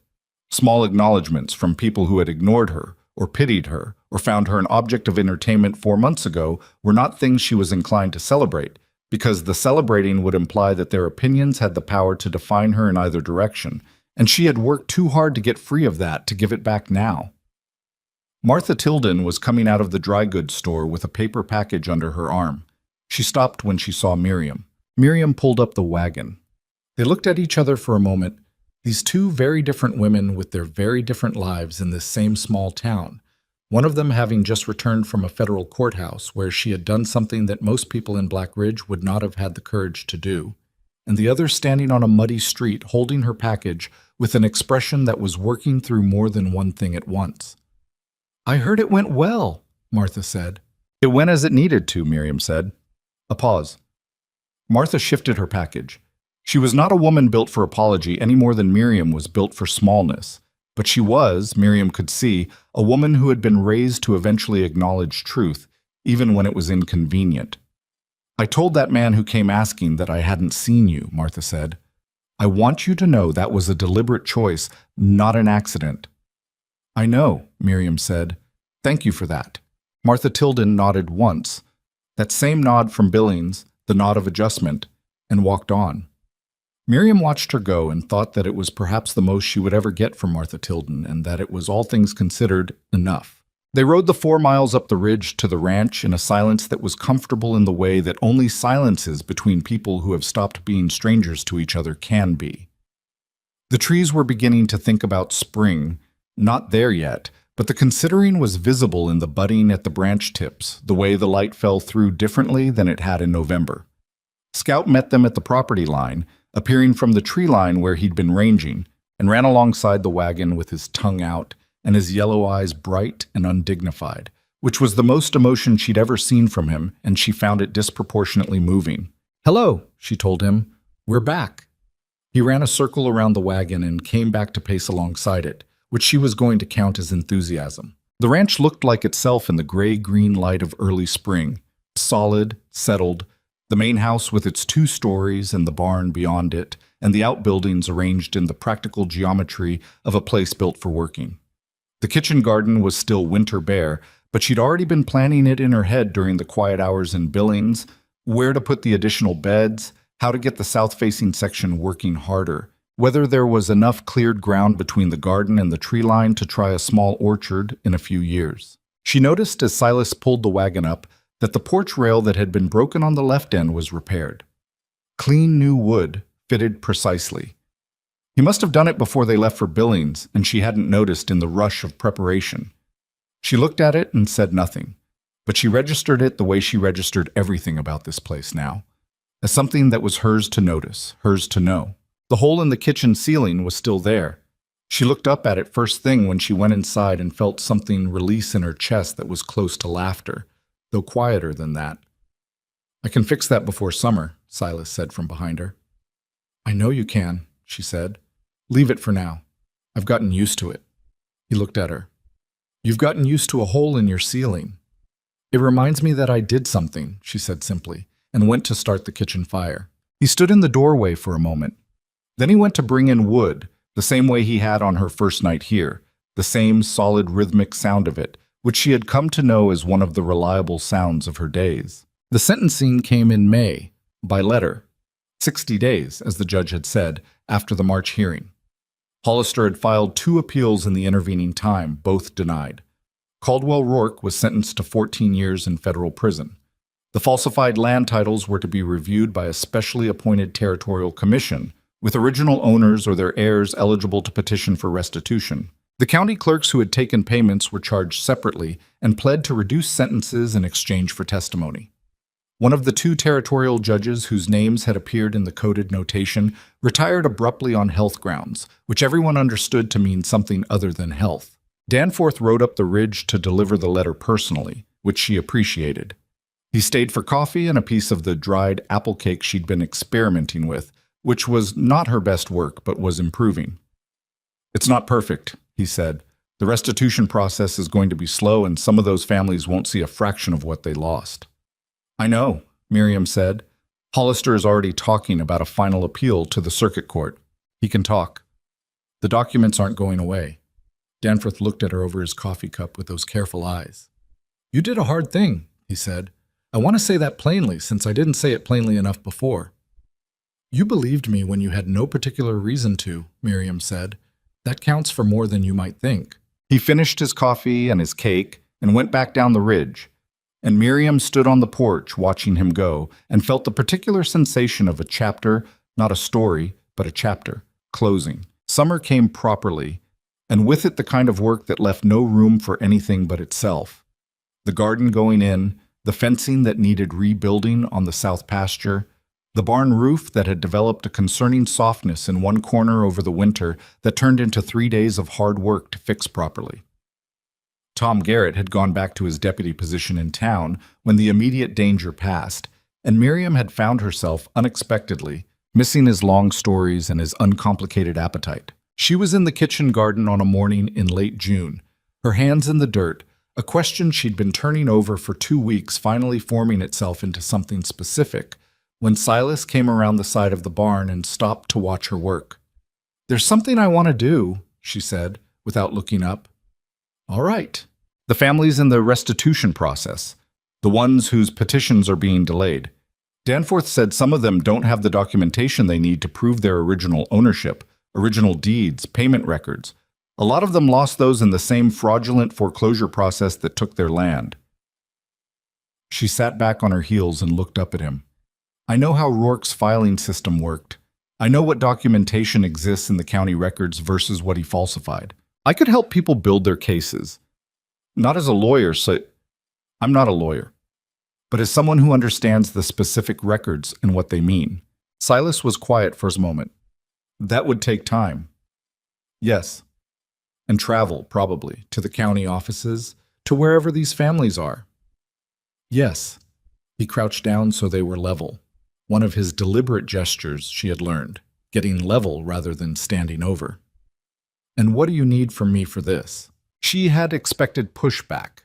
Not harshly. She knew him well enough by now to know it wouldn't be harsh, but some version of practical concern. The time it would take. The ranch. What it would cost. What she got instead was that question. "What do you need from me?" She looked at him in the June sunlight, This difficult, decent man with his graying temples and his careful hands, and the way he had of meaning exactly what he said. No decoration, no distance.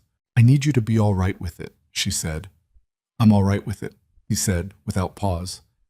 She turned back to the garden. "And I need help writing the letters.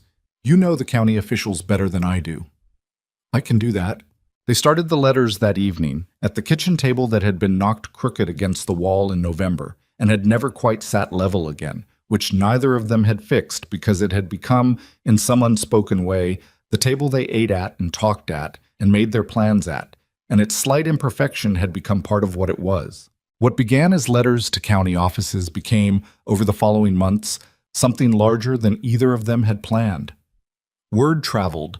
On a frontier, useful things travel faster than news, and families who had heard about the restitution process began finding their way to Black Ridge, some of them having ridden 2 or 3 days from the far end of the territory.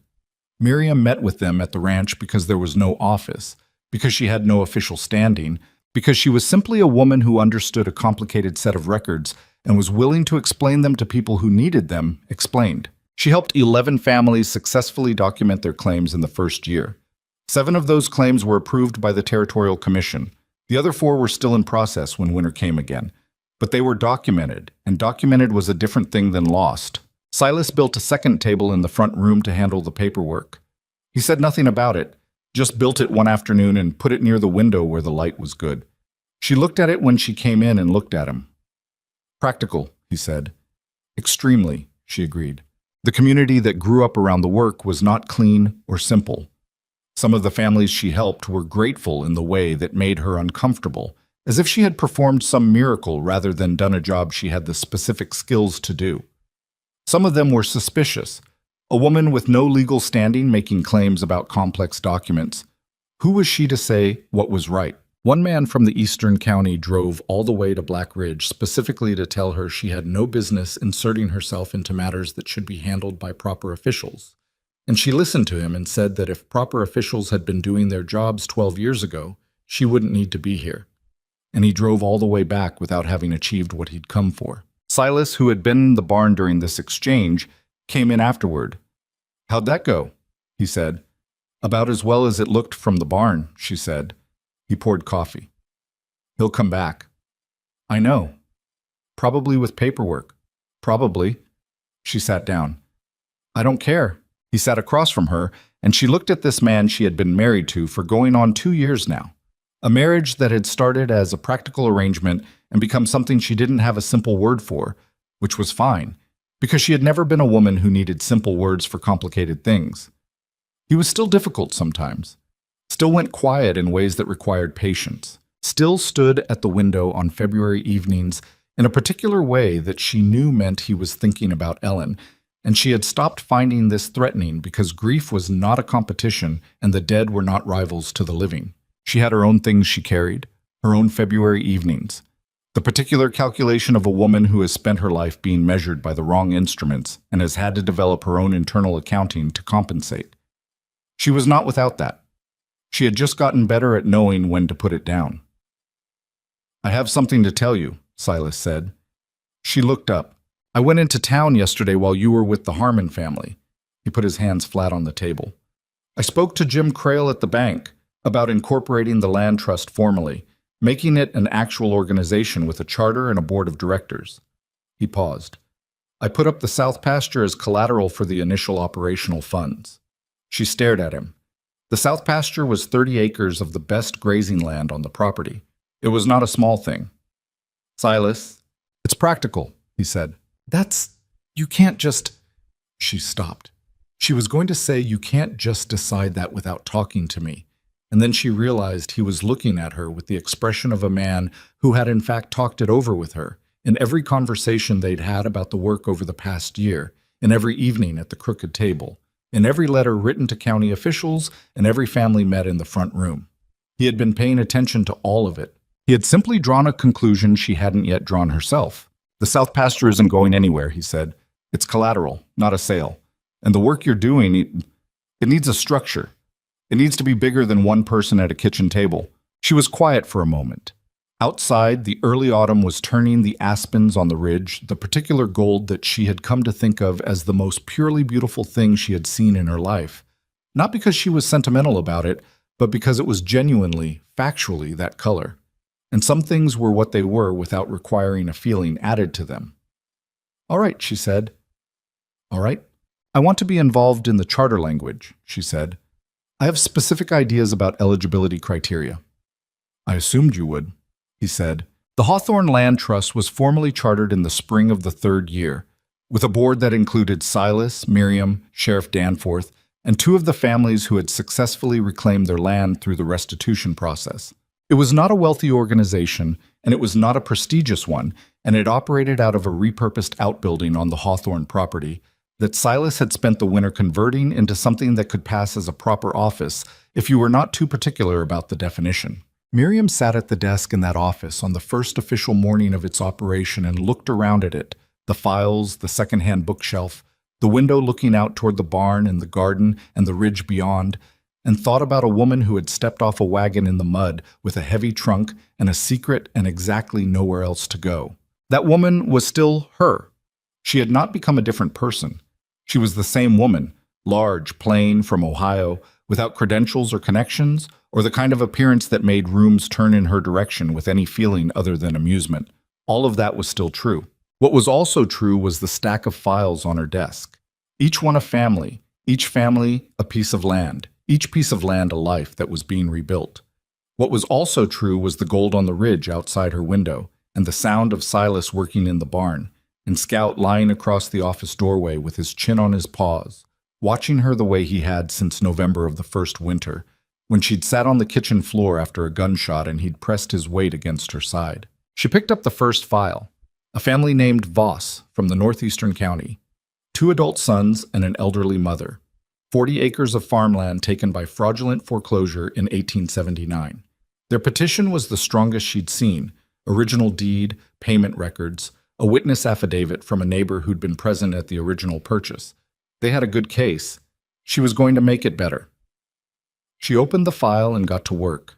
There was no moment of triumphant understanding, no clean resolution that tied everything into a shape she could step back and admire. Life did not operate on those terms, and she had never believed it did. What there was instead was the accumulation of days, the work done and the work remaining, the families helped and the ones she couldn't help, the appeals that succeeded and the ones that didn't, the slow grinding of official processes that moved at their own pace, regardless of the urgency of the people waiting on them. What there was, on a Friday afternoon in October of that third year, was Silas coming into the office with 2 cups of coffee and sitting across from her at the desk where they had spread out the Voss files and 3 others she was cross-referencing, and saying, "You should eat something. It's past noon." "I know what time it is." "You've said that before and been wrong about it." She looked up. He was looking at her with an expression that had fully arrived somewhere, she thought. No longer the closed and grieving face of the man who had nearly sent her back from Martha Tilden's parlor. Not entirely. Those things didn't vanish, but arrived somewhere beyond them. Somewhere that had made its peace with what had been lost and found, improbably and without planning, that there was still something worth building. "I'll eat in 20 minutes, she said. "I'll hold you to that," he said, and stayed and picked up one of the cross-reference files and started reading it without being asked, because he had been doing that for 2 years, and it was simply what they did. Outside the window, the ridge was gold again. The mountains were doing what mountains do. Scout had moved from the doorway to a patch of afternoon sun near the wall, and was sleeping with the uncomplicated contentment of an animal who has found his place. The Voss family would get their land back. She knew it the way she knew most things that mattered. Not from certainty, but from having done the work, from understanding the specific architecture of the problem and having built the specific response to it. It would take another 3 months, and there would be a county official who required 2 separate letters before he would act, and one of the sons would lose patience and write a letter. She would have to talk him out of sending because it would damage their case, and the elderly mother would cry when the commission finally ruled in their favor, and Miriam would sit with her for 20 minutes in a county office in a hard chair, not saying anything, just being present in the way she had learned from a man who understood that presence was sometimes the whole of what was needed. And then there would be another file, and another family, and the work would continue, imperfect and incomplete and necessary, the way all real work is. She looked at the file in front of her. She picked up her pen. She thought about the woman on the wagon, the heavy trunk, the mud, the laughter from across the street, and the long road from that moment to this desk, in this room, on this ridge, where the aspens were gold outside the window. She thought about what it costs to keep going when the world has arranged itself to tell you to stop. She thought about what it means to carry something important through difficult country without putting it down. She thought about the particular stubbornness required to be a person the world has underestimated, not just once, but as a consistent policy, and to refuse, not loudly, not performatively, but in the bone-deep, daily, unglamorous way, to become what that underestimation wanted to make you. She didn't think of herself as a hero. Heroes were simple, and she was not simple. She had been frightened and uncertain and wrong about things, and had sometimes acted from desperation as much as principle. She had arrived at this desk by accident as much as intention. But the files were real. The families were real. The 40 acres the Voss family was about to reclaim were real. And the woman sitting at this desk, pen in hand, coffee going cold at her elbow, she was real too. As real as the mountains outside, which did not ask anyone's permission to exist and did not require anyone's admiration to stand. She started writing.